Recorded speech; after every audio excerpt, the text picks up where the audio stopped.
Who's back there, lad?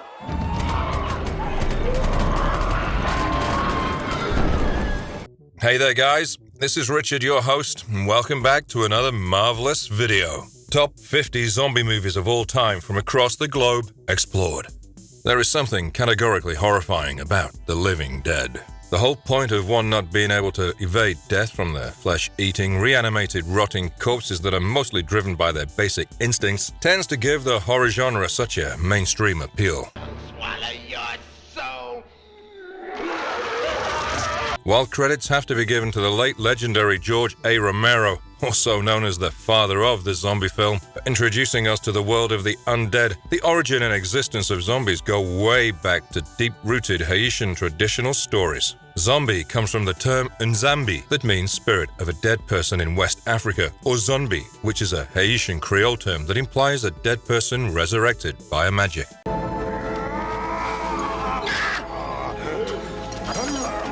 The sorcerers at that time, also known as Bokors, were said to be capable of reviving the dead. However, the reanimated were neither able to act at their own discretion nor talk. They were more like slaves to the ones who raised them from the dead. No wonder Victor Halperin's 1932 pre-code horror movie White Zombie followed in the traditional footsteps. Other films to have taken the same course, featuring comparable plot setups, include Jacques Tourneur's 1943 I Walked with a Zombie, Jean Yarbrough's 1941 King of the Zombies, and Steve Sekely's 1943 Revenge of the Zombies.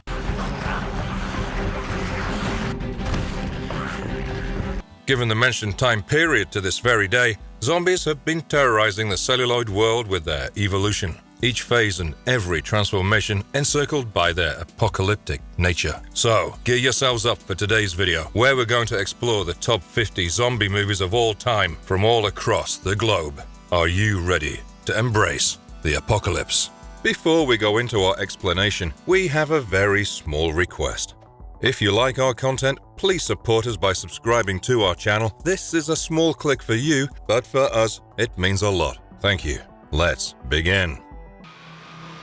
No, you don't seem to understand. I've been trained to take care of myself, you know what I'm saying? Number 1. Night of the Comet, 1984. Tom Eberhardt's Night of the Comet has a comet passing Earth and wiping out almost 90% of the population, reducing the people to either dust or zombies.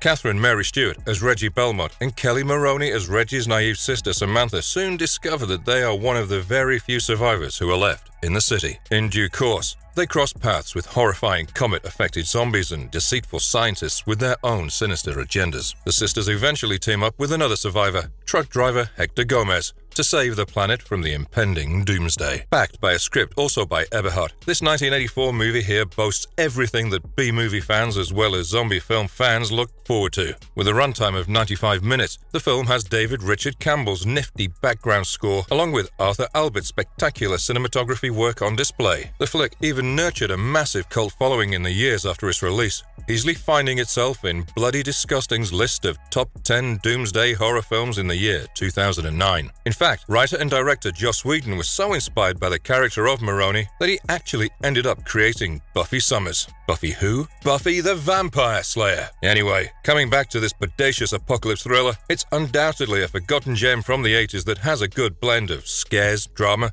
and the tongue-in-cheek humor. It's still hard to forget Maroney's most famous dialogue. See, this is the problem with these things. Daddy would have gotten us Uzis. Would you believe us if we told you that this line in reality was improvised? She actually said that when a Mac 10 got jammed for real. Just dig into some popcorn the next time you decide to watch it.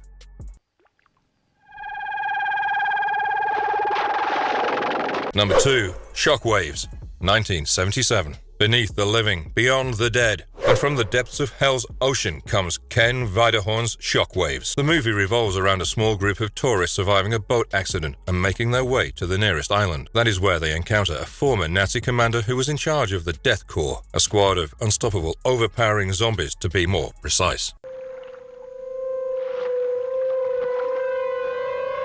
These zombies were designed as powerful weapons for the Nazis, acting more like super soldiers who specialized in aquatic operations and could literally survive in any environment. Post-Germany losing the war, the commander sank the zombie ship as they were becoming more of a nuisance, going to extents like ambushing their own soldiers. However, all hell breaks loose when the zombies return and start slaughtering the tourists one after the other. You crazy? Let's get the hell out of here. Boasting quite an ingenious screenplay by Vida Horn and John Harrison, the entire movie was shot in a span of 35 days. You'll be taken aback to know that the Nazi zombies featured in the movie were not really supposed to wear goggles in the first place. However, when one of the extras returned on set post his glaucoma operation, Vida Horn was exceedingly impressed by the whole look of the protective eyewear. So much so that he actually ended up instructing the wardrobe department to make a pair of goggles for every zombie that the movie had on display. One simply has no reason not to enjoy this creatively uncanny chiller in the good old 70s style. Number 3. World War Z, 2013. Mark Forster's World War Z wasn't just a commercial success but also the highest-earning zombie movie of all time. A recipient of 25 award nominations and 3 very interesting wins, the storyline revolves around Jerry Lane, a former United Nations agent who, along with his family, gets caught up in the middle of a zombie pandemic. But with an old friend of Lane from the United Nations reaching out to him by sending a helicopter and saving them, seconds before he and his family would have met their ill-fated deaths, Lane is left with no other option but to join his former colleagues.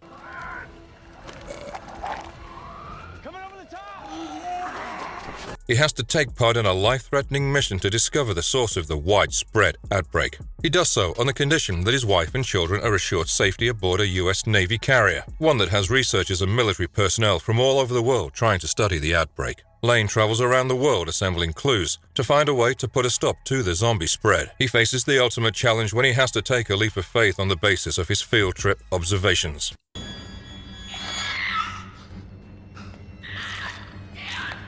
Based on Max Brooks' 2006 zombie apocalyptic horror novel, also called World War Z, an oral history of the zombie war, the 2013 movie brags a screenplay by the terrific trio of Matthew Michael Carnahan, Drew Goddard, and Damon Lindelof. Brad Pitt surely deserves a special mention for his mind-blowing performance, and so does Marco Beltrami for his solid work on the background score. It goes without saying that the movie is an intriguingly inventive addition to the zombie movie canon, and if you're someone who is yet to watch it, tonight's the night for you to do so. All you need to do is just take out 2 hours from your busy schedule, and you'll thank us later for the recommendation.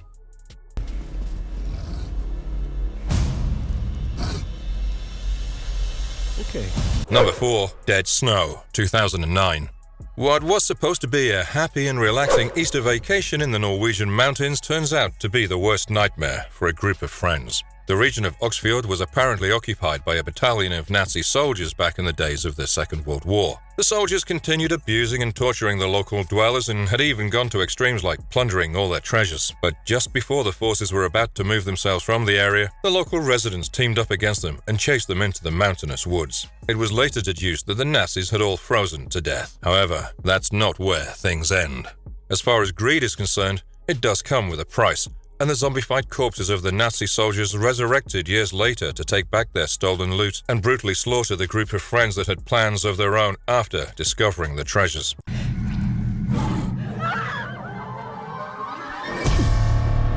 Boasting a runtime of 92 minutes, Tommy Vercola's 2009 Dead Snow has quite an intriguing premise that revolves around the Scandinavian fabled Undead greedily safeguarding its stolen valuables. It is the poster of the movie, one that features a severed head of a Nazi zombie lying on the snow and giving its audience a nasty look that does the trick for the movie, luring hordes of viewers.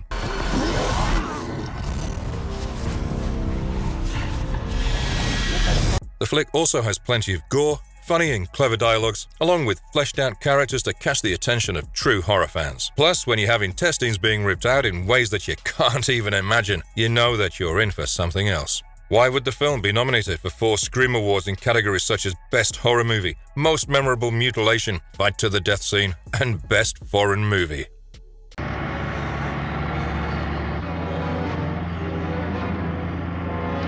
Number 5. Night of the Living Dead, 1968. It was Richard Matheson's 1954 post-apocalyptic horror novel I Am Legend that inspired George A. Romero and John Russo to conjure a movie that is often regarded as the progenitor of the fictional zombie of modern culture. The plotline has brother-sister duo Johnny and Barbara visiting their father's grave in Pennsylvania when they suddenly get attacked by a ghoul.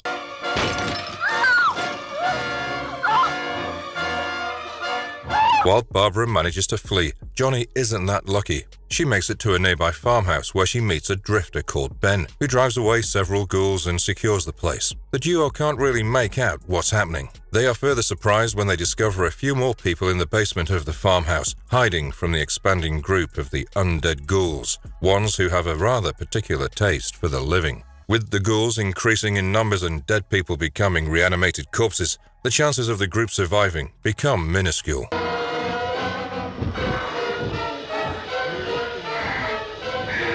Meet the movie and the maker that started it all. George A. Romero's 1968 Night of the Living Dead not only made it to the list of the greatest films ever made, but also garnered a huge cult following, spawning a franchise that includes 5 thrilling sequels. While the original movie never really used the term zombie and mostly referred to the living dead as those things, the movie did have on display several stereotypes about zombies, things such as zombies relishing on human flesh or the fact that they cannot be killed unless they are shot in the head. Also, you'll be quite surprised to know that one of the working titles of the movie was Night of Anubis, in reference to the deity of mummification as per prehistoric Egyptian religion. Romero changed it, post-learning that very few would be able to relate to it or even understand what it means in the first place. To those of you who still haven't watched it, please don't miss out on this one. It is the OG of zombie movies. Danny's trying to speak the recorder. Number 6. Re-Animator. 1985. Herbert West is an ambitious medical student who's absolutely obsessed with the idea of overcoming the obstacle of death and very determined on proving his theory. Post the death of his professor and West trying to bring him back from the dead at the University of Zurich Institute of Medicine, he gets himself enrolled at the Miskatonic University in Arkham, Massachusetts, to carry on with his research. He initially begins testing his reanimating agent on dead animals and then eventually on human bodies. In the process, West manages to tempt his roommate and fellow medical student Dan Kane, and the duo starts reanimating the dead and exploring uncharted territories. Very soon, the entire campus starts getting a little too crowded with the reanimated corpses by West, something that catches the attention of Dr. Carl Hill, who has his own agendas. Listen to me. The nifty blend of horror and sick humor is what makes this adaptation of Lovecraft's short horror story, Herbert West, Re-Animator, an undisputable horror classic. Here's pointing out a few highlights of the movie. For starters, the movie features an absolutely terrific cast of Jeffrey Combs, Bruce Abbott, and Barbara Crampton, to be more precise. Next, the flick moves at a very smooth pace, and for that we have director and co-writer Stuart Gordon to give full credits to. Then comes the witty one-liners and Combs' dialogue delivery. For instance, Combs saying, "Who's going to believe a talking head?" You'll never get credit for my discovery. Who's going to believe a talking head? Get a job in a sideshow. Still manages to steal the show, even by today's standards.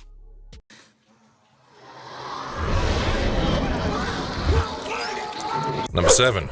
Juan of the Dead, 2010. Juan of the Dead, we kill your beloved ones. How can we help you? Well, it has been 11 long years since Alejandro Bruque's Spanish-Cuban zombie comedy flick released, and yet the famous movie's slogan still has its charm. Also known as Juan de los Muertos in Spanish, the plot has a 40-year-old slacker called Juan, the protagonist, who is in the process of reconnecting with his daughter. However, Camilla wants nothing to do with her father, and instead has her own plans of going to her mother's place in Florida. Lazaro, who happens to be Juan's sidekick, is a bigger slacker than Juan, and is prone to accidents and screw-ups. Soon, bizarre things start taking place. The dead come back to life. People start going crazy and go to extreme levels like killing each other as well as devouring their flesh.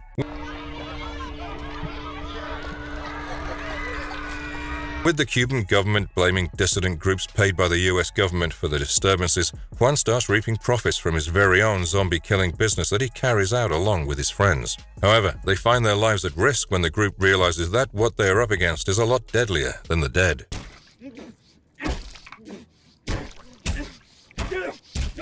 Filled with gracious amounts of splatter slapstick, this 2010 movie here even won the Goya Award for Best Spanish Language Foreign Film in 2012. Backed by a script also by Bruqués, the film very deftly fuses humor, horror, and zombies with political satire. Who would have thought that, right? The movie brags this sense of authenticity that makes the viewers actually feel like they are in Cuba and that everything's taking place right in front of them.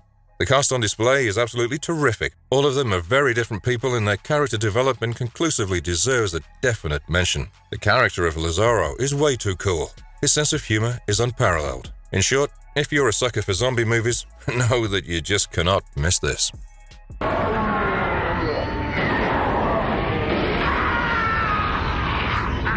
Number 8. Dead Alive, 1992. Peter Jackson came up with this modern masterpiece of horror that was probably one of his most expensive films at that time. And while the movie, also known as Brain Dead, was a box office flop, it eventually became a cult hit and is considered as one of the bloodiest flicks of all time. The storyline is pretty simple. Timothy Balme stars as Lionel Cosgrove, dwelling in a beautiful Victorian mansion with his overprotective, overbearing mother Vera. As fate would have it, Lionel gets smitten by a local shopkeeper's daughter, Paquita. During one of their dates at the Wellington Zoo, Vera follows them only to get bitten by a Sumatran rat monkey there. Right big rats. That leads to her apparent death, but she reanimates as a voracious zombie and goes on a killing spree, transforming everybody she bites into zombies like her. So, how do you kill something that's already dead? That's the simple premise of the 1992 New Zealand zombie comedy flick that still has an IMDb rating of 7.5, just by the way.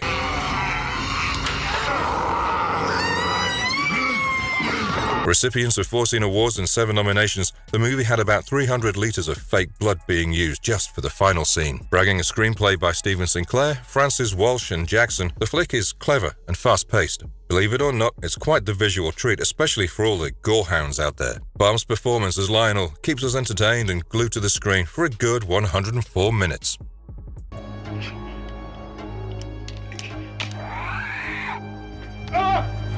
Number 9. Night of the Creeps, 1986. Back in 1959, an alien experiment containing slug-like organisms got released and crashed straight to Earth, infecting a college fraternity member. The body was kept cryogenically frozen, and it's been 27 years since that incident. But with 2 university geeks, Chris Romero and J.C. Hooper, joining a fraternity, the duo discovers the frozen cadaver in suspended animation and inadvertently sets him free. What ensues is a chaos at the fraternity house when tiny slug-like creatures begin inhabiting human bodies, causing them to turn into zombies and thereby infecting the whole campus.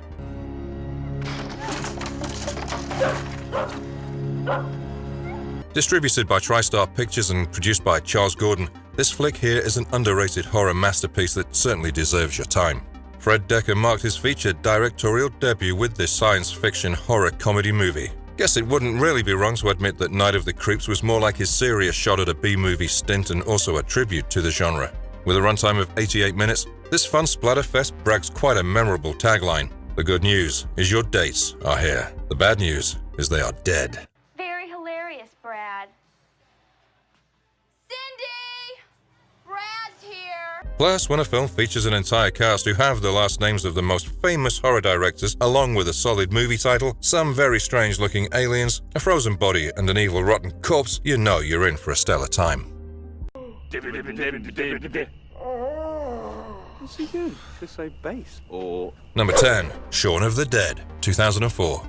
For 29-year-old Shaun, life isn't going anywhere. He has a dead-end job at an electronics retail shop where he's insulted more than he is given respect. Most of the time, Shaun is seen killing time either playing video games or getting drunk with his slob best friend Ed at their favorite pub. So much so that he literally has his love life dying on its feet. Liz, having had enough, calls off their relationship. The next day, he wakes up to a zombie apocalypse that has by then overrun nearly the whole of London. It is precisely then that Shaun realizes that he has to rise to the occasion, even if that meant him rising from his own sofa. Backed by an impressive script by Simon Pegg and Edgar Wright, this 2004 horror comedy film happens to be the first installment of the Three Flavors Cornetto trilogy, still boasting an IMDb rating of 7.9. It goes without saying that the movie was a global commercial success that garnered 2 nominations at the British Academy Film Awards. Categorically, one of the best zombie movies you will ever come across, Shaun of the Dead is a tried and tested formula by the legendary Romero himself. In fact, Romero was so impressed with the script that he asked Pegg and Wright to make cameo appearances as zombies in his 2005 post-apocalyptic horror film, Land of the Dead. Mind you, one does not have to be a fan of horror movies to enjoy this sublime piece of satire. You're bound to laugh till it hurts. That's the kind of movie this is. An absolute classic.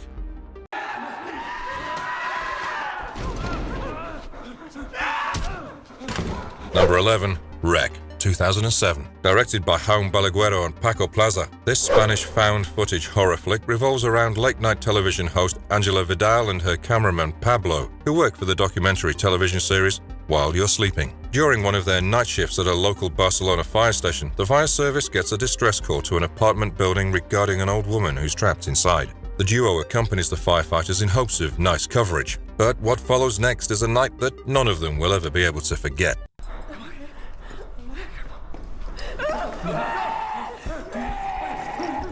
Flaunting a current 7.4 IMDb rating, the film is held as one of the best found footage films to this very day. It wasn't just a major commercial, but also a critical success, easily making Time's Out list of the 100 best horror movies. You'll be surprised to know that the actors in the film were never really handed the full scripts. So basically this means that none of them knew the fates of the characters they played. Therefore, the reactions of the actors on display are nothing but genuine ones. For instance, say around 80 minutes into the movie, there's a scene that has a young fireman falling from the stairs. None of the actors present were aware of this scene, so the reactions captured were pretty much real. Next comes the casting part. Both Balaguero and Plaza intentionally opted for unknown faces to give their movie a sense of authenticity. No wonder Wreck ended up generating the Wreck film franchise, having 3 more sequels in the series. For those of you who aren't aware of its English remake, the movie was remade as Quarantine and released in 2008.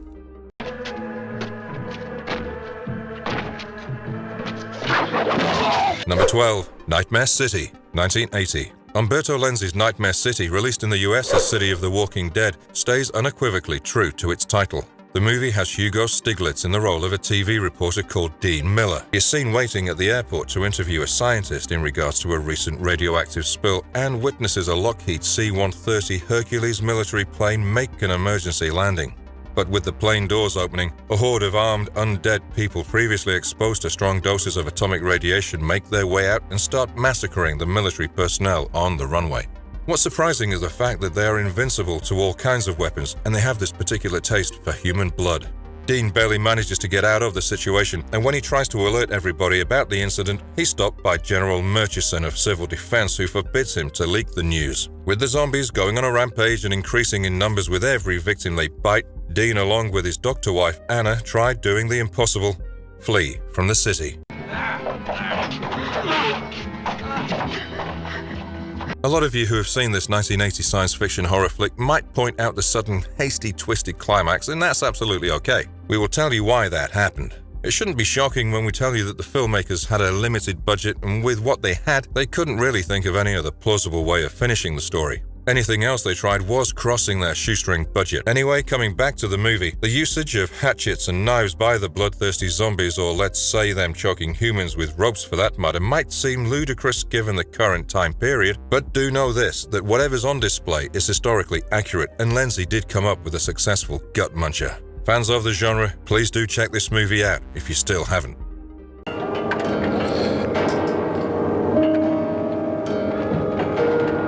Number 13. Dawn of the Dead, 1978. The second flick in George A. Romero's series of zombie movies, the storyline of Dawn of the Dead revolves around a phenomenon whose origin still happens to be a mystery. With 3 weeks passing by, it has already emerged as a massive zombie outbreak. In spite of the National Guard trying to take the necessary countermeasures, they're failing at it, and quite miserably. The film has David Emge, Ken Foray, Scott Reiniger, and Galen Ross in leading roles as the 4 survivors of the zombie apocalypse.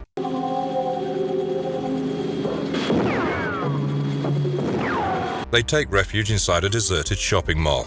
Initially, all goes well for the 4 of them till they realize how they've all become victims of consumerism. Things get even worse when they catch the attention of a biker gang that breaks into the mall, and so do the horde of flesh-eating zombies. What follows next is a bloody fight for survival. Romero's 1978 directed, written and edited zombie horror movie went ahead earning $66 million given its budget of $640,000. Still boasting a 7.9 IMDb rating even today, Dawn of the Dead garnered a colossal cult following besides its widespread critical commendation. So much so that even 30 years post its release, the film made it to the list of the 500 greatest movies of all time by the popular British film magazine Empire. While the flick is a successful sequel to its predecessor, Night of the Living Dead, it has no familiar characters or settings from the 1968 movie. So, to all of you who are planning on giving this film a watch, you know you can give it a whirl tonight itself. Just call for some pizza and dig in.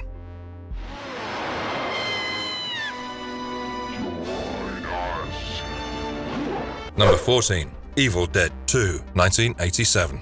With a screenplay by Sam Raimi and Scott Spiegel, the sequel to the 1981 horror movie The Evil Dead follows Ash Williams on a romantic vacation with his girlfriend Linda to some off-the-beaten-track cabin in the woods. That is where he comes across the audio tape of the cabin's previous occupant and makes the blunder of playing it. Oblivious to Ash, the tape recites verses from the Necronomicon Ex Mortis, or the Book of the Dead, setting free an evil force with sinister intentions. Stephen King, having endorsed the first movie, brought Evil Dead 2 to the notice of Italian producer Dino De Laurentiis, who provided the project some major financial backing. We're talking about a budget of $3.5 million here.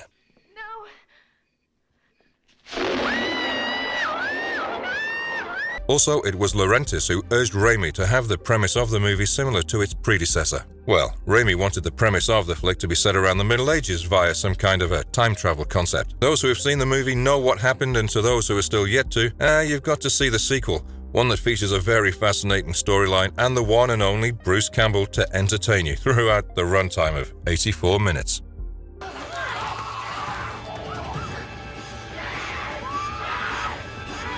Number 15. Cooties, 2014. Jonathan Millett and Carrie Murnion's Cooties has a batch of an elementary school cafeteria chicken nuggets turn children into a mass of flesh-eating zombies, one after the other. Almost all the children are infected by playtime, and they start satiating their ravenous appetite by choosing to have the school staff as their meals. You can't eat the teacher! Now, with a group of misfit teachers finding themselves tormented by killer zombie students within the confines of the school, they join hands to fight and survive the utter bedlam. The 2014 horror comedy doesn't just boast an outstanding cast, but also a very entertaining script by Lee Wannell and Ian Brennan. The highlight of the flick happens to be its trailer. What you see there is exactly what you get. It's a rather innovative take on the zombie genre, and the point of the whole film is to not take it too seriously. Cooties is an excellent fusion of both comedy and gore. It's very well paced and, most importantly, worth your time. To those who are still contemplating about giving this movie a shot, please don't hesitate. You're in for a real treat.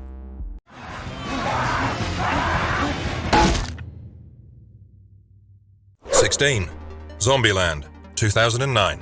Ruben Fleischer made his theatrical debut with the 2009 zombie comedy flick Zombieland. It turned out to be a colossal commercial as well as critical success, sliding easily into the list of the top-earning zombie films. It maintained the rank till Mark Forster's World War Z happened. Speaking of the storyline, Jesse Eisenberg stars as Columbus, a survivor of the zombie apocalypse who has had a very strict set of rules to live by. He is on his way to Columbus to check if his parents have survived or not when he crosses paths with 3 different people: Tallahassee, Wichita, and her younger sister Little Rock on the way. Together, the 4 of them take what looks like some kind of a protracted road trip to Los Angeles in search of an area that is apparently free of zombies. Light him up, Ray! See you on the other side, Pete. Oh, he's so disgusting. Rhett Reese and Paul Wernick's initial script was meant for a television pilot, so one can imagine the number of modifications the script went through for it to become a feature film. Here's a fun fact. The original title of the film was Another Day in Zombieland, which was later changed, of course, as it gave vibes of a sequel, and Fleischer didn't want that at all. Adding on to the surprise quotient, it was John Carpenter who was meant to direct this. As per Reese and Wernick, Carpenter was quite fascinated with the script, especially when it was meant to be a television pilot but with the shift into a feature film. Carpenter lost interest. In other words, his busy schedule didn't allow him to invest himself in a movie. But then again, we all know how the flick turned out to be, and just in case you didn't know, Zombieland became a recipient of 29 nominations and 10 wins. It's a cult classic, and there's no denying that. We highly recommend.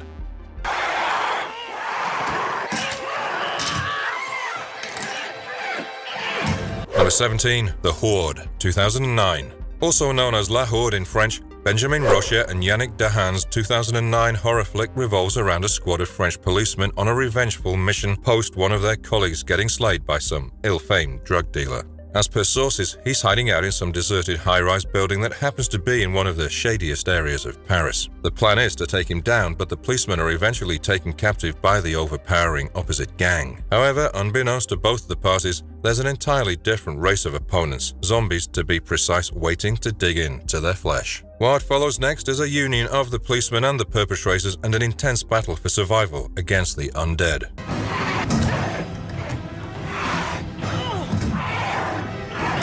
With a runtime of 96 minutes, the Horde makes sure to keep its viewers entertained and on the very edge of their seats with its fast pace and intensity. We have a screenplay by Arnaud Bodas, Stéphane Moïsakis, along with Rocher and Dahan, and the quartet does a fabulous job of keeping the tension levels pretty high. The film boasts some pretty decent scares, good special effects, and a seamlessly suitable finale, as some like to call it. The movie is also blessed with Julian Maurice's brilliant work of cinematography and Christopher Lennox's tempting musical score. Planning to watch it?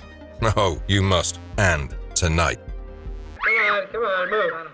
In, everybody. Come on, in. Number 18, The Crazies, 1973. Post the accidental release of a contagious bioweapon, a martial law is announced, and the entire rural town of Evans City goes into quarantine. Victims getting affected are either turning up dead or going to the extent of becoming deranged and murderously insane. As for anyone seen trying to escape, they're being shot straight up by the military. Bombers armed with nuclear explosives are also sent to annihilate the town, if needed. In the midst of all this, a group of 5 Vietnam War veterans turned firefighters, David and Clank, David's pregnant girlfriend Judy, teenager Kathy and her father Artie, attempt to cross the sealed border of the town, but in the process become a target of the US Army.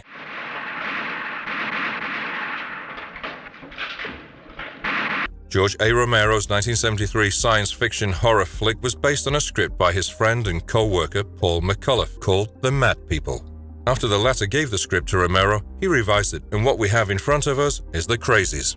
Agreed that the movie post its release was a box office failure, but thanks to the fans, it became a cult movie later. Fortunately, this underrated gem here didn't fall into obscurity. Backed by a screenplay also by Romero, the film boasts a rather atmospheric opening scene. We are stressing on a man slashing the throat of his wife and setting their house on fire, right in front of his kids. Believe us, you'll be gripped till the credits roll.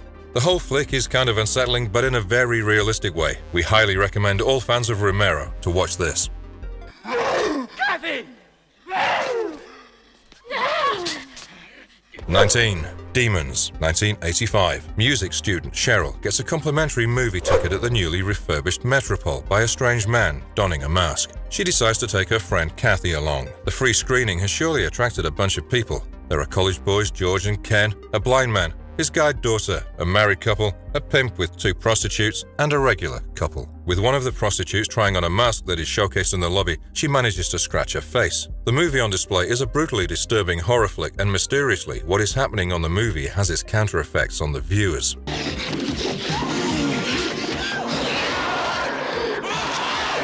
Eventually, the prostitute who had tried on the mask earlier turns into a demon and starts attacking the rest of the people. Suddenly, there are no theater exits anymore and nothing changes even after smashing the projectors. With Cheryl and George putting up an intense fight against the ravenous demons just to stay alive, it is soon discovered that the demonic infestation has become more like an outbreak, inhabiting the streets of Berlin.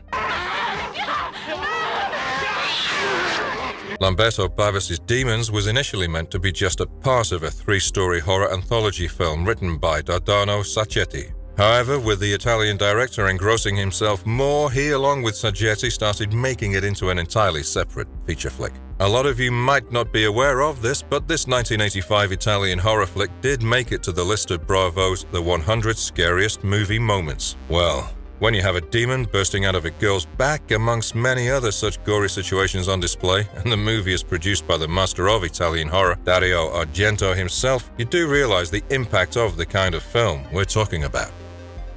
Detective Mortis, homicide. You're a cop? Surprise. Number 20. Dead Heat, 1988. Mark Goldblatt's buddy cop action zombie comedy flick stars Treat Williams and Joe Piscopo as LAPD detectives Roger Mortis and Doug Bigelow. Mortis is more like a maverick who'll literally go to any extent to catch hold of criminals. During one of the investigations at a facility along with his partner Bigelow, the duo comes across a high-tech resurrection room that is capable of bringing people back from the dead, or in other words, revive the undead and make them execute violent armed robberies. It's here that Mortis meets his untimely death and ends up being an undead himself. Ooh, it's great to be alive! However, with Mortis being lucid enough and wanting to exact revenge on the person accountable for his death, he decides to take the help of his former partner to get to the bottom of things.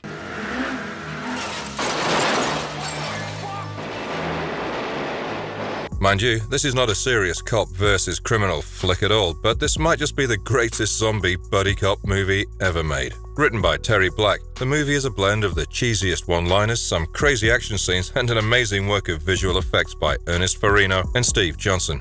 Ernest Truce deserves a definite mention for his spectacular work on the background score. Boasting a runtime of 86 minutes and shot in just 37 days, this offbeat comedy thriller here certainly deserves a watch.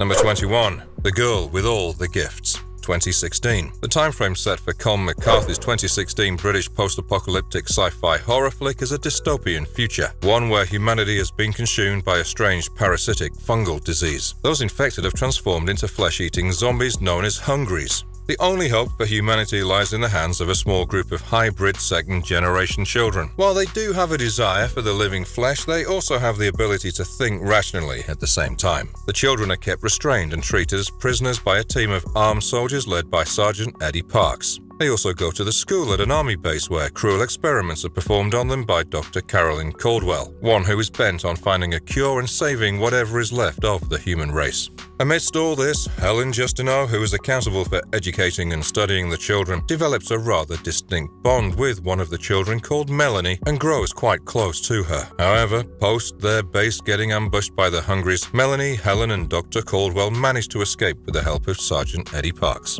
The group sets on a life-threatening journey of survival, and during this, Melanie realizes who she actually is. Around an oak tree. But I can talk. I'm like you. You're not like anything that's ever existed before. Based on Mike Carey's 2014 science fiction novel, also titled The Girl with All the Gifts, the movie is a blend of arresting visuals, crazy action, and a solid cast. Sonia Nanua steals the show, portraying the role of Melanie in her full-length feature debut, and to top it off, she was only 13 years old back then.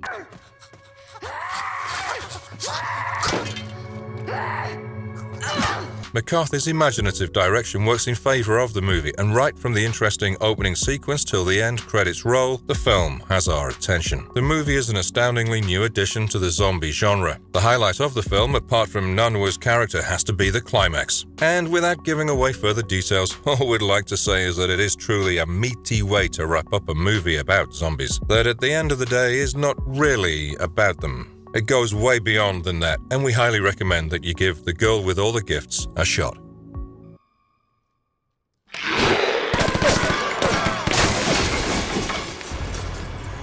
#22. Warm Bodies, 2013. He's still dead, but he's getting warmer. Well, when you have a tagline like this, one does get a brief idea about the direction of the script. Jonathan Levine's 2013 paranormal romantic zombie comedy flick is based on Isaac Marien's 2010 zombie romance novel, also called Warm Bodies. It revolves around a zombie called R, whose heart beats for the first time in 8 years since the apocalypse when he chances upon a human called Julie Grigio. Julie, along with her friends, were sent by her father to the zombie territory to restock medical supplies. Another one of us, a new addition to the family.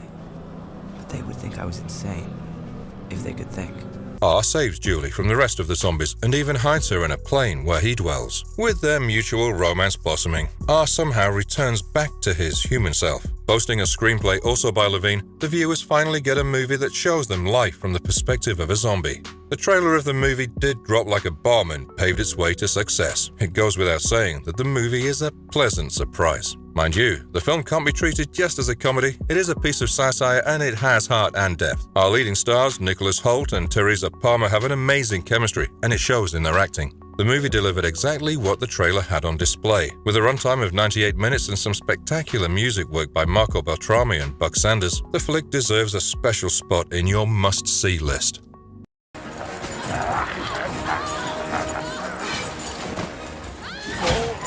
Number 23. Little Monsters, 2019. Post a recent rough separation with his girlfriend, washed-up musician and man-child Dave is left with no other choice but to stay at his sister's place. One day, while dropping his nephew to school, he chances upon Felix's kindergarten teacher, Miss Caroline, and immediately gets smitten by her. Dave even goes to the extent of chaperoning the students on a field trip just to woo Miss Caroline. However, with an abrupt zombie outbreak thanks to a nearby US testing facility spreading at full speed, Dave joins hands with Miss Caroline and an alcoholic sex addict to keep the children safe and survive till the military forces arrive with help.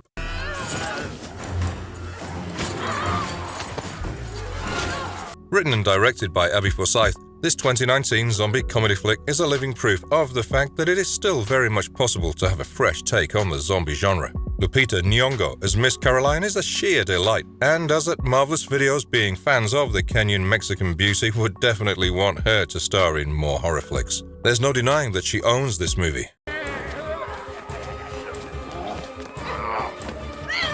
Forsyth also needs a special mention for creating such affable characters and for not letting the element of humor disintegrate, not even for once. To all the zombie movie fans out there, if you wish to see a film that isn't like the regular end-of-the-world post-apocalyptic feature, you might want to see this one here.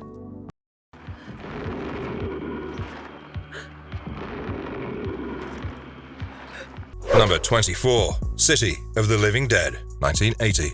Inspired by the works of H.P. Lovecraft, Lucio Fulci came up with this 1980 Italian supernatural horror movie that revolves around Father Thomas, a priest residing in Dunwich who commits suicide by hanging himself in the church cemetery. His death opens the gates of hell, which implies that his actions have set free the undead into the world of the living. Now it is up to New York City journalist Peter Bell, who teams up with psychic Mary Woodhouse, and the duo travels all the way to Dunwich to discover a way to close the portal before All Saints' Day. They also cross paths with psychiatrist Jerry and his neurotic patient Sandra, who tag along with them. If the quartet doesn't succeed, the dead will rise from their graves and take over the whole world.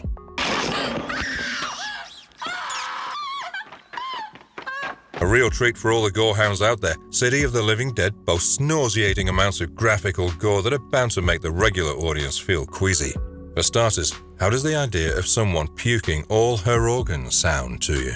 Apart from this, there's the regular rotting flesh, maggot-covered hands, a head impaled through a drilling lathe, and the list goes on. This movie here is a masterpiece of pure horror, and mind you, not for everyone. Come on, it is Lucio Fulci we're talking about. The poet of the macabre, the godfather of gore. You know his movies just can't be taken lightly. So, if you're ever in a mood for some atmospheric horror, you now know what you have to do.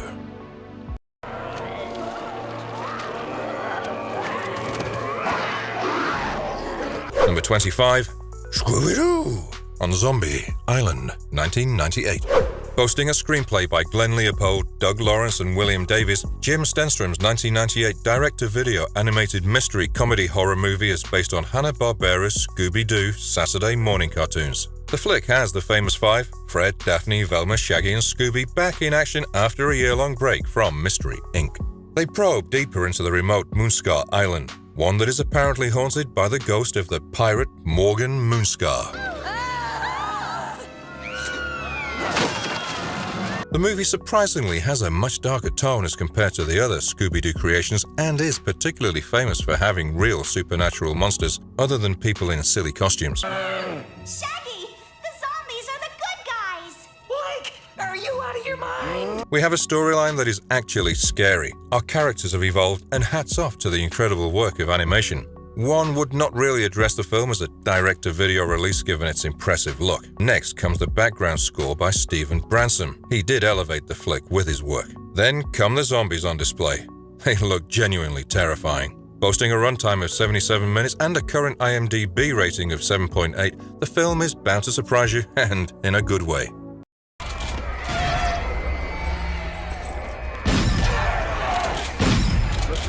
Number 26. Dawn of the Dead, 2004. For those of you who are not aware, Zack Snyder's 2004 action horror flick is actually a remake of George A. Romero's 1978 cult classic Dawn of the Dead. Featuring a runtime of 100 minutes, the storyline has Anna Clark coming back home to her husband following a very long shift at the hospital. She gets the shock of her life when her husband gets attacked by a neighborhood girl, dies, and then within minutes, reanimates as a zombie.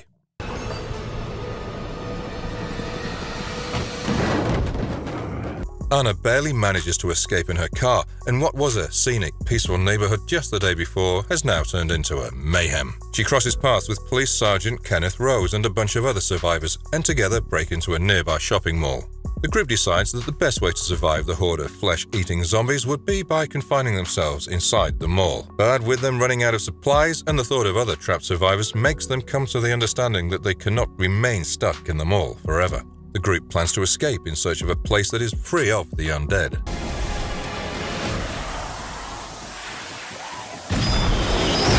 This movie here has everything that one could possibly look for in a horror movie. A solid cast? Check. Believable acting? Check. Fresh take on scares? Check. Gore? Ha!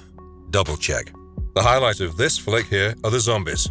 They're fast, they're hungry, and they have a limb or two missing. It would not really be wrong to say that the movie is as good as its original, and the best part is it doesn't waste time at all. 5 minutes into the movie, and it's taken off. There is tension, there's drama, there is gore, and then there is the good old zombie. If you're someone who still hasn't seen the movie, you sure as hell are missing out big time.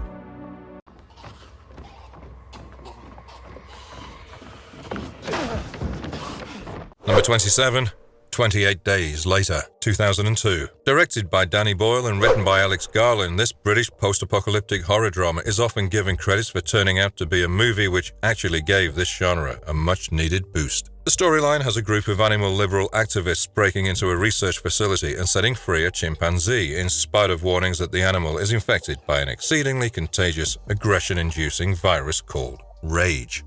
As a result, the virus spreads like a forest fire, wreaking unthinkable havoc across Great Britain and infecting an interminable number of people. It has been 28 days post the outbreak when Jim, who slipped into a coma after a bicycle accident, has finally woken up. Shouldn't have done that. He finds himself at the deserted St. Thomas Hospital. No points for guessing that he gets attacked by the infected humans and in the process gets saved by survivors. They come across a few more survivors and learn about the military offering survivors protection and aid from the infected at some blockade in Manchester. However, they have no clue of the real horror that waits for them there. What the fuck you gonna do now? Many of you might be surprised to know that the DVD movie also featured 3 alternative endings, and all 3 of them have Jim dying. Anyway, coming back to the movie, the grainy effect gives the film a documentary look and makes the whole flick look a bit too real. Boyle received major acclaim for his direction, and so did Garland for his tight-gripping screenplay, one that goes way beyond expectations. There's no denying that the film is visually intriguing, moves at a fast pace, and has this sincere display of terror and tension. The movie also has on display some great characters played by an unknown cast who have put up quite the show. In short, 28 Days Later truly deserves your attention, and if you fancy this genre, the movie is bound to be a riveting experience for you.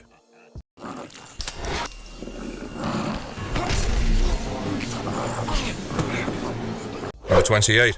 Wormwood, Road of the Dead, 2014.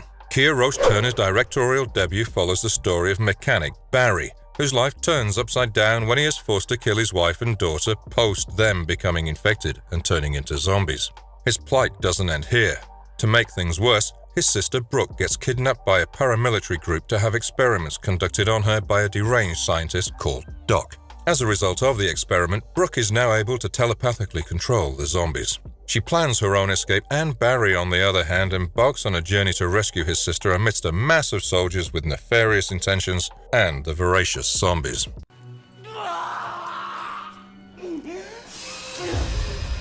Also known as Wormwood, this Australian action horror film deserves a definite mention for having on display an atmosphere that you will rarely find in movies these days. The zombies featured here are the inevitable stars of the film, and right from the way they look to their costumes and props, they owned the movie. When such minute yet significant details are taken care of, it shows the dedication of the team for the movie to be good. Kia Roche-Turner, as the director and co-writer, knew exactly what he wanted out of the movie, and he did things accordingly. The viewers got to see an original movie, or let's say a rather interesting take on the genre, one that's highly entertaining, thrilling, and yes, funny too. No reason not to recommend this.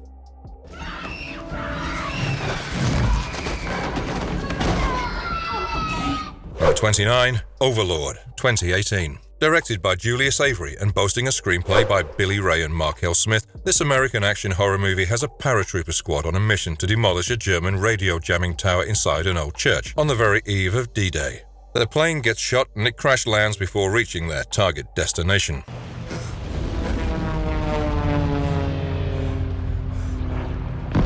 Only 4 survivors managed to make it out of the plane alive: Corporal Lewis Ford, Private First Class Edward Boyce, Private First Class Lyle Tibbett, and Private Morton Chase. Use some of your pictures in it. That way you get a cut of the profits. The group chances upon a young Frenchwoman from the village and takes shelter in her house. That's where they learn about her aunt, who has been defaced because of the vicious Nazi experiments carried on in the church. Tibbett and Chase leave to inspect the meeting site. The remaining 2 hide themselves when German soldiers arrive at the house for their routine inspection. However, when Captain Waffner tries to rape Chloe by intimidating her, telling her that a brother would be sent to the church to be fixed, Boyce attacks the Nazi officer along with Ford and incapacitates him. It doesn't take the paratroopers much time to realize that the Germans have been developing some kind of a serum that alters people into invincible super soldiers. But here comes the twist. The group recognizes that they are up against the soldiers as well as the terrifying results of the experiments. A recipient of 2 Toronto After Dark Film Festival Awards for Best Cinematography and Best Sound Design, this movie here sets the mood right from its intense opening sequence. When you have a film that has Nazis, their secret experiments, and the undead all clubbed together, you know you're in for a treat. The movie's got crazy action, a hell of a lot of gore, and known faces. In short, this flick is bound to have a major fan following. Mark our words.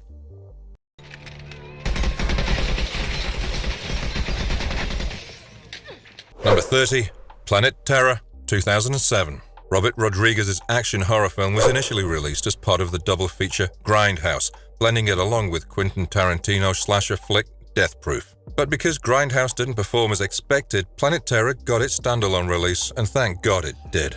As far as the storyline is concerned, a dangerous government experiment goes awry and releases a deadly biochemical gas. This gas mutates almost the entire townspeople of Texas into deformed zombies. A group of people that includes go-go dancer Cherry Darling, her ex-boyfriend El Rey, anesthesiologist Dr. Dakota Block, as well as a few law enforcers join hands to survive the night battling zombies and a military unit that has gone rogue. Find a cure. I swore to my men that I'd do everything in my power to keep them alive. Rodriguez's Planet Terror is a movie that's more like him paying homage to the exploitation films of the 70s. With a plotline that is deliberately kept simple, a terrific cast, unrestrained cinematography, a pulsating score, and packed with action, Rodriguez as the director and writer knows exactly how to please his audience. The highlight of the movie is and will always be Rose McGowan, and for obvious reasons. To those oblivious, it's got something to do with those legs of hers. Fans of the genre are bound to relish the film. It is a guilty pleasure that still boasts an IMDb rating of 7.0.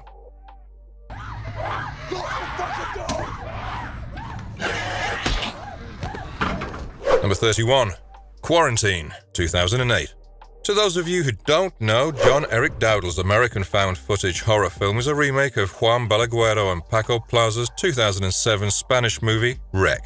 The plotline has news reporter Angela Vidal and her cameraman Scott Percival filming the night shift in the Los Angeles Fire Department. After the fire station receives a distress call from an apartment building, the duo decides to accompany the firefighters. They realize that a deadly mutated strain of rabies is spreading amongst the residents of the building. Things get worse when the government authorities quarantine the building, not permitting anyone to leave. You knew about this, didn't you? Knew about what? That they're sealing us in here! What the fuck is this? With a screenplay by John Eric Dowdle and Drew Dowdle, the 2008 flick easily manages to keep its audience on the edge of their seats. The opening sequence has deliberately been kept relaxed to gear you up for what's about to follow. Things take a 180-degree turn when they reach the apartment. The atmosphere is tense, the mood is set, and we have actors putting their best foot forward. Also, as unusual as it may seem, this movie here does not have a background score. We highly recommend Quarantine to fans of the genre, and our only request to you is to watch the movie without making the mistake of comparing it with the original.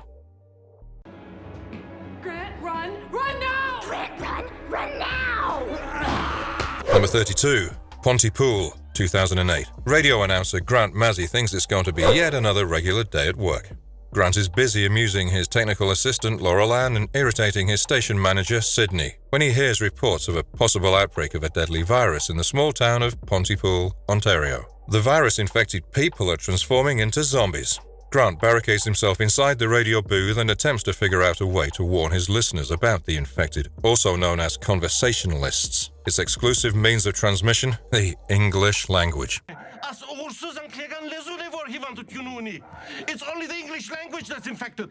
Based on Tony Burgess's second novel in the Pontypool trilogy called Pontypool Changes Everything, Bruce McDonald's 2008 Canadian horror movie is an intellectual horror flick, one that is designed to make you think as you watch. Mazzy. No, I'm Missy Mazzy. I have to. Pontypool is a movie that takes a rather refreshing dig into the genre. A major chunk of the movie has its audience listen to the radio broadcast, which implies that the viewers get to imagine their own world of horror. The film is anything but predictable and shows how the acting of a solid cast can go above and beyond in terms of sets, special effects, action sequences, and fancy props. Evidently, Stephen McHattie as Grant Mazzy simply steals the show. Please do consider yourself lucky if you ever get the chance to lay your hands on the movie, and when you do, you know what you have to do.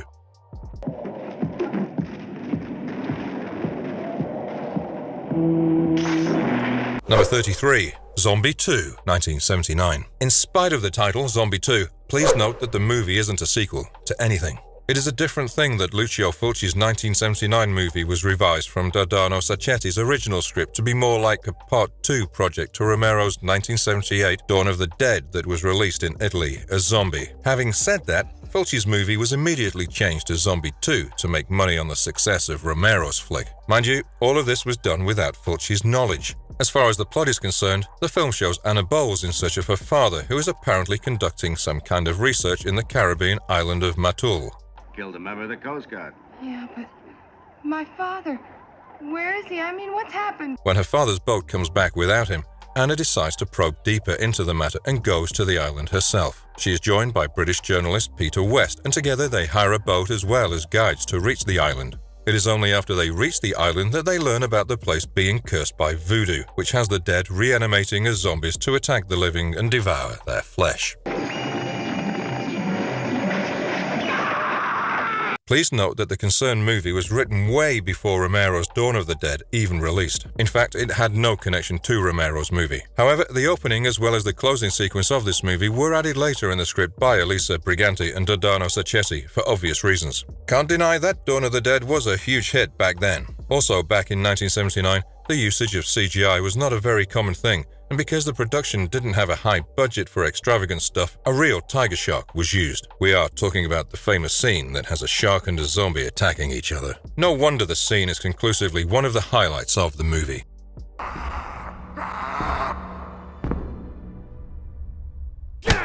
Number 34.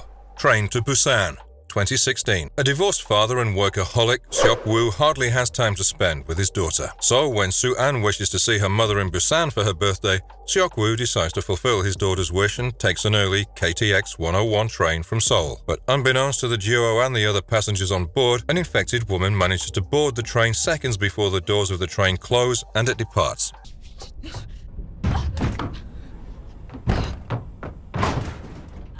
This disturbing zombie thriller follows a group of absolutely terrified passengers trapped in a train infested with growing, mindless flesh eaters, fighting and trying to make it out of there without turning into one.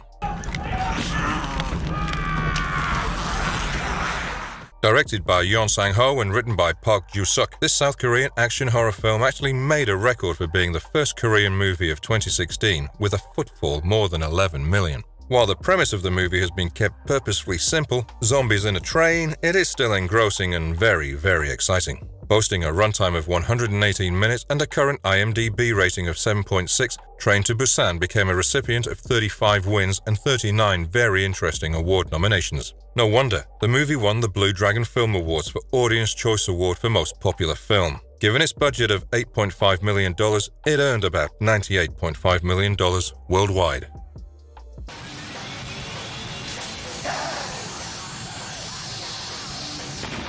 Number 35. Wild Zero, 1999. Shown at the 2000 Toronto International Film Festival, Tetsuro Takeuchi's Japanese comedy horror flick has Masashi Endo starring as Ace. This punk rock enthusiast intervenes and saves the Japanese garage rock power trio Guitar Wolf, who are being held at gunpoint by their manager. Impressed by Ace's action, Guitar Wolf makes him his blood brother, gives him a whistle, and asks him to blow it if he ever found himself caught up in danger. After finding himself in the midst of a zombie outbreak, Ace blows the whistle that was given to him and seeks the aid of his favorite rock band.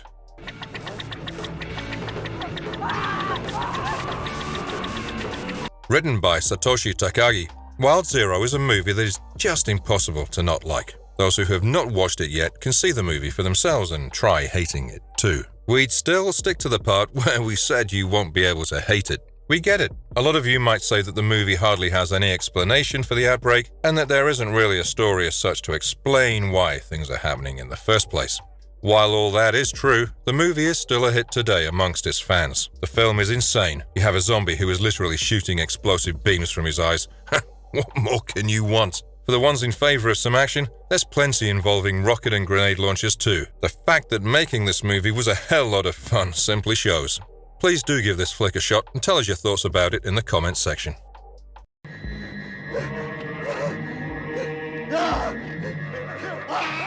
Number 36. The Return of the Evil Dead, 1973. Also known as Return of the Blind Dead, this 1973 Spanish horror flick directed and written by Armando de Osorio happens to be the second movie in the director's Blind Dead series. It has been 500 years since the Templars have been tortured to death for witchcraft and murder. With the Portuguese village of Busan celebrating 500 years of the Templars' death anniversary, a blood sacrifice by the village idiot awakens the Knights Templar from their very graves to exact revenge and wreak havoc once again. And because the eyes of the Knights were torched to make sure that they never find their way back to the village, Templars now pursue their victims via sound, especially their screams.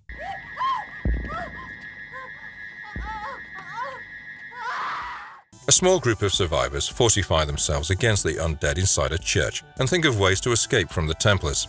You'll be surprised to know that this movie here features plenty of cuts. For starters, the uncut Spanish version, titled El Ataque de los Muertos Sin Ojos, happens to be longer than the English version by 4 minutes and has on display way more explicit, grisly scenes. For example, the sequence that has Murdo getting decapitated by the Templars, the Spanish version has his headless shot with blood spurting out of his neck on display, unlike the English version. The Spanish version also has this particular scene where the Templars are removing the heart of a virgin and then devouring it. To all the gorehounds and fans of the genre out there, give this movie a shot. It's worth your time. With a background score by Anton Garcia Abril, the flick will have your eyes glued to the screen throughout the whole runtime.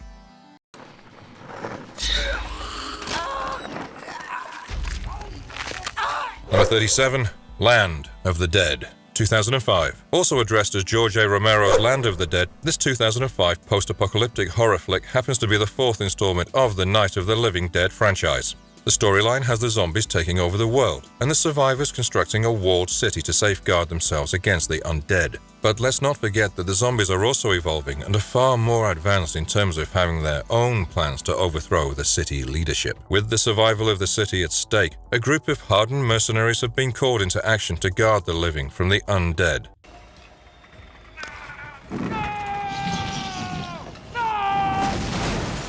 With an interesting cast on display and more blood spilled here than in any of the other films in the franchise, Romero's Land of the Dead brags a brilliant work of cinematography by Miroslav Bazak, an effective musical score by Reinhold Heil and Johnny Klimek, along with some incredible action sequences. The special effects featured here might not be as great as the 1985 Day of the Dead, but they are decent. Romero even had Edgar Wright and Simon Pegg, the screenwriters of the 2004 horror comedy Shaun of the Dead, make an appearance in this movie, having been impressed by their incredible work. If you're trying to figure out when they made their cameo, well, the duo appeared as the photo booth zombies in the carnival scene. As for Romero's daughter Tina, she also appeared in the movie as the soldier firing at the zombie on the electrified fence.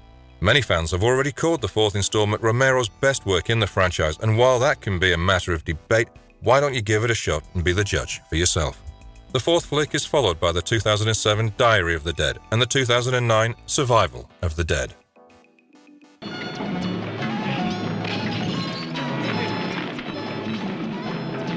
Number 38, Zombie Holocaust, 1980. Dr. Peter Chandler leads a small group of people on an expedition to the remote Maluku Islands. The group comprises of anthropology expert Laurie Ridgway, Dr. Chandler's assistant George Harper, and his journalist girlfriend Susan Kelly.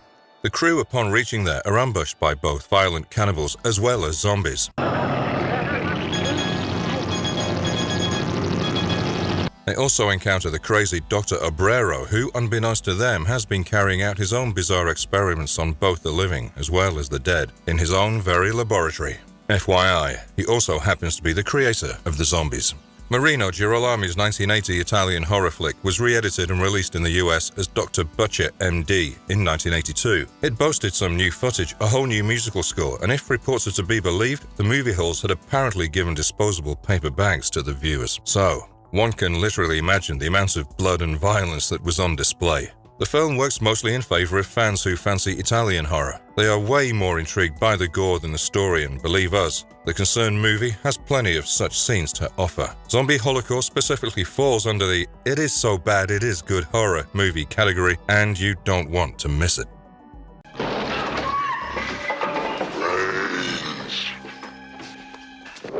Number 39. The Return of the Living Dead, 1985. They are back from the grave and ready to party. Imagine a movie that has a tagline like this. Well, Dan O'Bannon's comedy horror film has an employee of a medical supply warehouse release toxic gas contained in a military barrel while trying to make an impression on a new employee. This reanimates the dead, and panic flares up between them. Just then, their boss makes an entry and has the zombie set on fire at a nearby mortuary. But doing this causes the toxic gas to pollute the air, and succeeding a toxic rainfall, the corpses in the cemetery get reanimated. What follows next is a mass of zombies on the lookout for their favorite food, brains, to be specific. They go on a literal rampage, satisfying their hunger in the most ludicrous ways.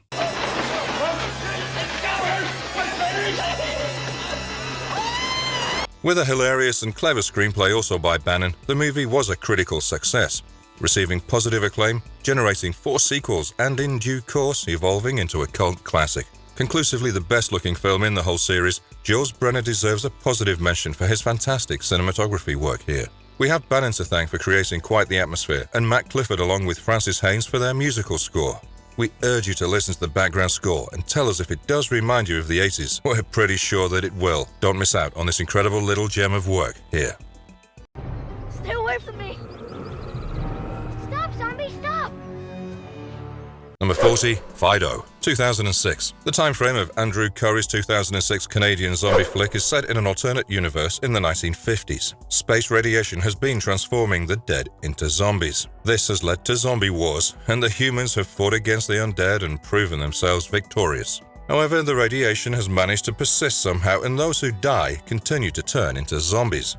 This is where the governing corporation called ZomCon appears. ZomCon starts playing a vital role by giving out collars and complementing remote controls to keep the zombies in check and also have them carry out household tasks. Things take a different turn when the Robinsons buy a zombie and their young son Timmy befriends him.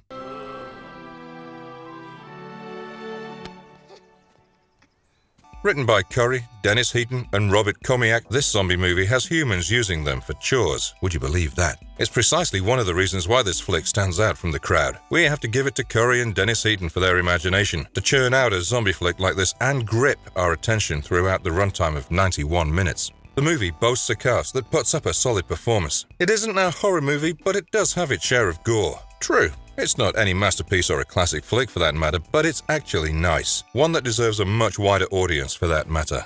We highly recommend Fido, a winner of 13 awards and 15 nominations.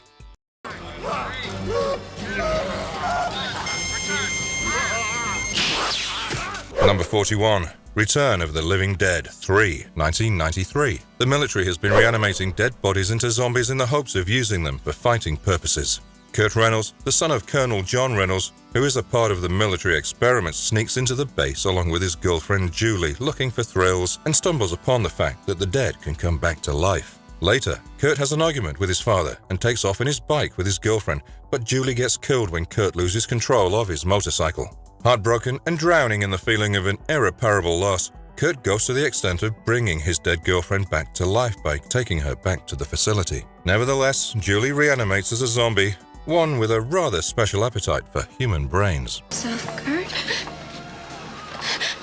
When it doesn't hurt, I get hungry. Directed by Brian Usner and written by John Penny, this 1993 romantic horror film happens to be the third installment of the Return of the Living Dead film franchise. The movie deserves credits for being fabulously shot. You have an atmosphere that sets just the right tone. You also have zombies that look pretty scary. The background score by Barry Goldberg is bang on tone, and we have decent special effects on display. It's a love story, and you'll be surprised to see how practical Usner has kept the movie in terms of the love quotient. This shows the amount of thought that has been put into the movie. To all the fans of the genre, do not miss this. Oh my God. Number 42. Resident Evil 2002. Based on the video game series also known as Resident Evil, Paul W.S. Anderson's action horror flick happens to be the first movie in the Resident Evil film franchise. The storyline has a virus turning the staff of a genetic research facility into ravenous zombies, as well as releasing the mutated lab animals that they had been studying. The base is shut down to prevent further contagion. A special military unit is sent out by the parent corporation who locates the amnesiac, Alice. Together, they not only have to shut down the facility's artificial intelligence and get out, but also fight zombies, lickers, and the Red Queen. The group also has limited time before the virus infects the rest of the world. You'll be surprised to know that the movie was initially titled Resident Evil Ground Zero, but was changed to Resident Evil post the September 11, 2001 terrorist attack. Mila Jovovich as the leading heroine, Alice did most of the stunts by herself, and it goes without saying that she is spectacularly good when it comes to kicking some ass. She does it in style, and so does Michelle Rodriguez. Full credits to the energetic female leads lighting up the screen with their feisty presence. The flick also boasts Marco Beltrami and Marilyn Manson's musical score, giving an edge to the amount of action on display. Boasting a runtime of 100 minutes, Resident Evil generated 5 sequels, each with a gripping storyline and about surviving the horror.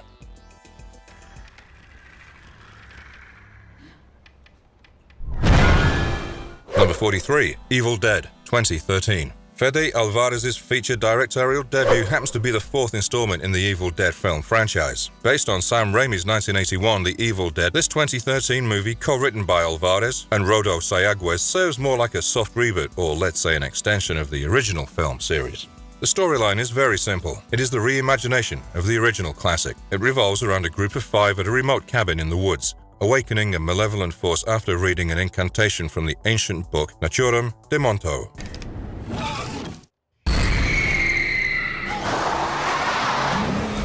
The dormant demon starts possessing the group one after the other, devising sinister plans for each one of them. There's no denying that Raimi's movie was a classic, but one can't really disregard the fact that the makers of the 2013 movie did put in a lot of hard work as well as time to come up with a movie that compensates in terms of terror, scares, and violence.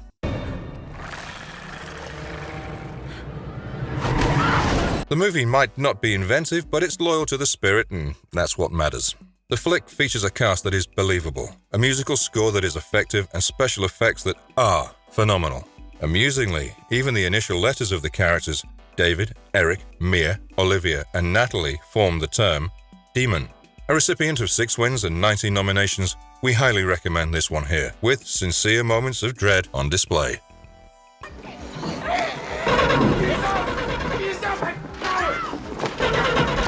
Number 44. Night of the Living Dead, 1990. In 1968, George A. Romero took you to the edge of terror. In 1993, he's about to push you over.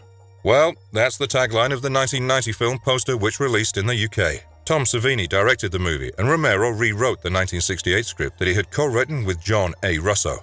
It shouldn't surprise you at all when we tell you that the 1990 flick eventually garnered a cult following just the way the original did. As far as the plotline is concerned, the film begins with brother and sister Johnny and Barbara visiting their mother's grave in a desolate graveyard in Pennsylvania. That's when the duo gets attacked by a zombie, and Barbara somehow manages to escape.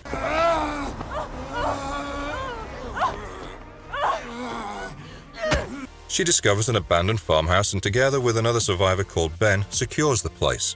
They are startled to find more survivors hiding in the cellar. With each survivor having a difference in opinion and the zombies outside growing in numbers, the chances of survival look pretty thin for the survivors inside.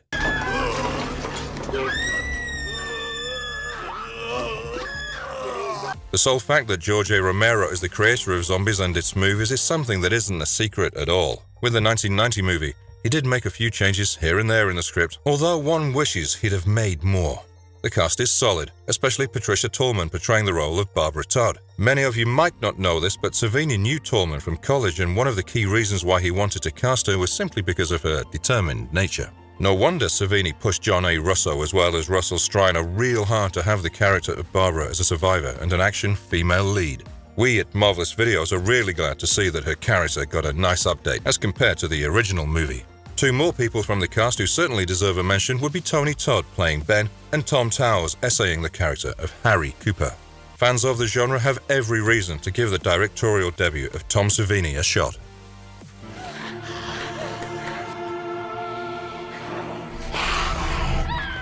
Number 45, 28 Weeks Later, 2007. Juan Carlos Fresnadillo's post-apocalyptic sci-fi horror movie is a sequel to Danny Boyle's 2002 British post-apocalyptic horror drama 28 Days Later. The events of the 2007 film follow as a continuation to the first flick. It has been 6 months post the outbreak of the exceedingly contagious, aggression-inducing virus Rage, annihilating the whole of London in the process. NATO has taken control of Britain, with the US Army being able to secure back the city and restore order. They've even started repopulating the city, bringing in settlers. But after an unsuspecting carrier of the virus manages to enter the city, the infection gets reignited and the nightmare begins yet again. Only this time, it is way more death-defying than before.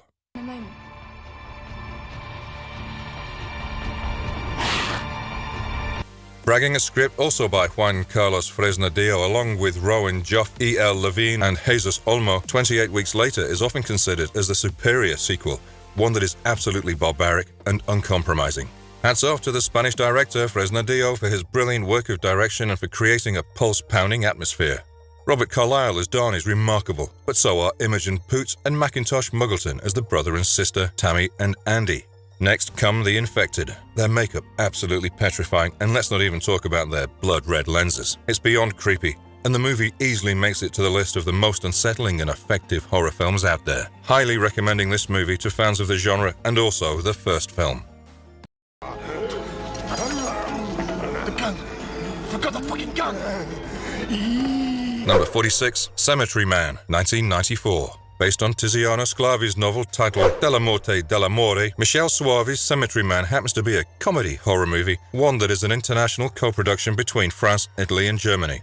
The storyline revolves around Francesco Della Morte, the cemetery caretaker residing in the small Italian town of Buffalora.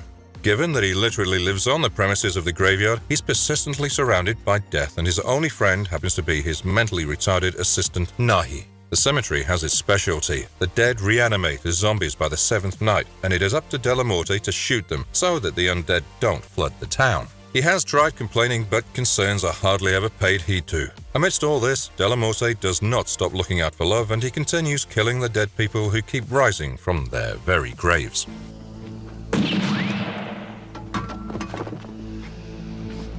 Mind you, this film here is highly capable of annoying the audience on the lookout for a story that maintains its consistency.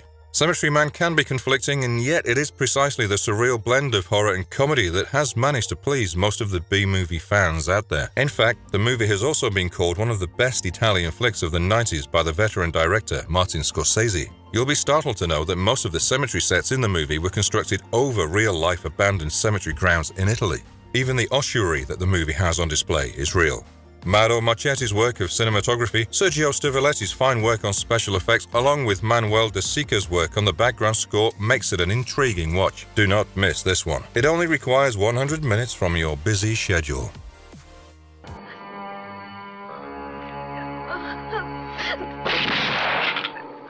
Number 47, The Beyond, 1981.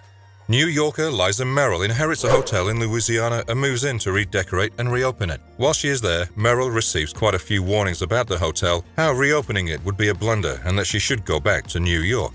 In spite of the warnings and a few inexplicable deaths taking place, she continues on with the project, not realizing that the hotel was once the location of a dreadful murder and also happens to be a gateway to hell. The 1981 Italian Southern Gothic supernatural horror film, directed by Lucio Fulci, happens to be the second movie in Fulci's Gates of Hell trilogy. It's often regarded as one of the most celebrated films of Fulci with a colossal cult following. Sergio Salvati's work of cinematography sets the right atmospheric tone, and so does Fabio Frizzi's musical score. The fact that Fulci was a genius shows in the movie, and mind you, his graphical visuals are not for the squeamish. Fans of Italian horror and Lucio Fulci, take out an hour and a half from your day and do check out this movie.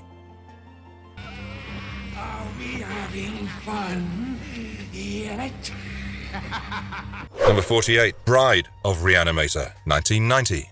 The sequel to Stuart Gordon's 1985 comedy horror movie Re-Animator, Brian Yuzna's Bride of Re-Animator is based on H.P. Lovecraft's horror short story Herbert West, Re-Animator. The 1990 movie roughly follows the 5th episode, The Horror from the Shadows, and the 6th episode, The Tomb Legions. The storyline takes place 8 months post the very events of the first film. Herbert West and Dan Kane are back to continuing West's research and experimenting with the reanimation reagent. Only this time, they have plans of creating a perfect woman from dead tissue, post-discovering the secret to creating human life. Butcher! How dare you judge my work? Boasting a screenplay by Woody Keith and Rick Fry, the film moves at a brisk pace. It's a sheer treat to witness Jeffrey Combs and Bruce Abbott sharing the screen space together. In terms of the gore factor, the movie has plenty of it. In fact, it almost has the same level as the first one, which means it should be a delightful experience for gorehounds. Bride of Re-Animator is a good blend of sublime horror that is mixed with dark humor, and naturally, Brian Yuzna did a decent job directing the sequel, one that is definitely worth viewing. So, what are you waiting for?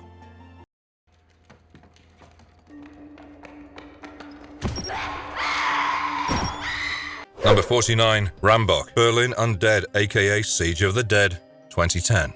Recently having broken up with his girlfriend, Michael comes to her place to return back the apartment keys. He does not find Gabby there.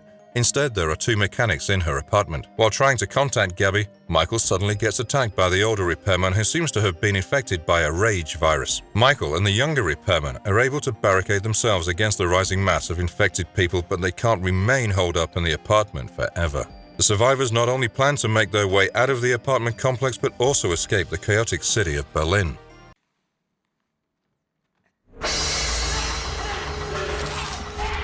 Also known as Rambok, this 2010 German horror movie is directed by Marvin Kren and boasts a screenplay by Benjamin Hessier.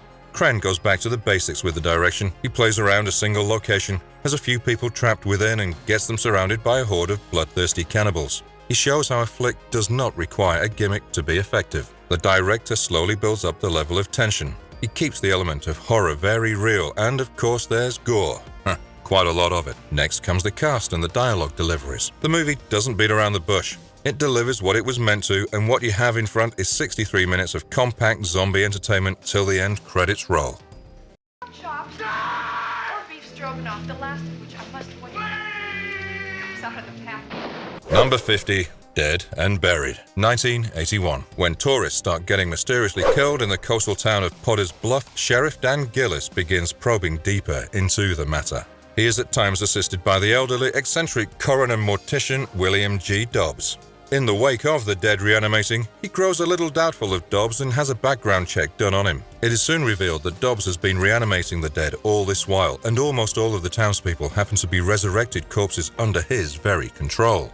Undeniably, Gary Sherman's Dead and Buried, boasting a fascinating screenplay by Dan O'Bannon and Ronald Shusay, emerged as a cult movie in due course. Right from having a compelling storyline, Sherman effortlessly manages to keep it atmospheric, creepy as well as gory, all in the right proportions. The graphical murders have surprisingly been kept sadistic, and for that we have Stan Winston's spectacular work of special effects to give full credits to. The movie is further uplifted by Stephen Poster's enhancing work of cinematography, along with Joe Renzetti's work on the background score. Nonetheless, the highlight of the movie categorically has to be the ending, one that we are just not going to disclose.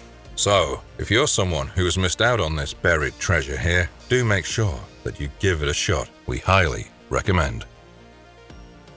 Well then guys, that was our top 50 zombie movies of all time from across the globes explored. What did you think? Did you like the video? If you did, hit like, subscribe, and as always, stay marvelous.